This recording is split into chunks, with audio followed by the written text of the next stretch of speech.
প্রধানমন্ত্রীর উপদেষ্টা মাহাদি আমিন বলেছেন, ঈদের সম্প্রীতি ও ভ্রাতৃত্বের শিক্ষা নিয়ে দেশকে এগিয়ে নিতে হবে। সকালে রাজধানীর দারুস সালামে ঈদ উল ফিতরের নামাজ আদায়ের পর শুভেচ্ছা বিনিময়কালে তিনি কথা বলেন।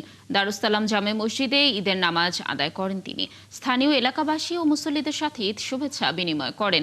এ সময় তিনি এলাকার মানুষের বিভিন্ন সমস্যার কথা শোনেন, আশ্বাস দেন জনসেবায় কাজ করে যাবে বর্তমান সরকার। তিনি বলেন, সহমর্মিতার বার্তা নিয়ে ঈদ এসেছে, সকল ভেদাভেদ ভুলে সবাইকে দেশের উন্নয়নে কাজ করার আহ্বান জানান তিনি। ২০ বছর পর জনগণের প্রতি নির্বাচিত একটি সরকার রাষ্ট্র পরিচালনার দায়িত্বে আছে। গণতান্ত্রিক সে বাংলাদেশে এত দীর্ঘ সময় পর ঈদ, স্বাভাবিকভাবেই জনগণের অনেক প্রত্যাশা রয়েছে, আকাঙ্ক্ষা রয়েছে। আমাদের শুভ কামনা রইল দেশের প্রতিটি নাগরিকের জন্য, প্রতিটি পরিবারের জন্য সেই প্রত্যাশা যেন তারা শান্তি, সৌহার্দ্য, সম্প্রীতি এবং ভালোবাসার মাধ্যমে একটি উৎসবমুখর পরিবেশে এই ঈদ উল ফিতর উদযাপন করতে পারে। আমাদের এই বাংলাদেশটাকে সবাই মিলে একসাথে সামনের দিকে যদি এগিয়ে নিয়ে যেতে হয়, তাহলে ঐক্যের প্রয়োজন।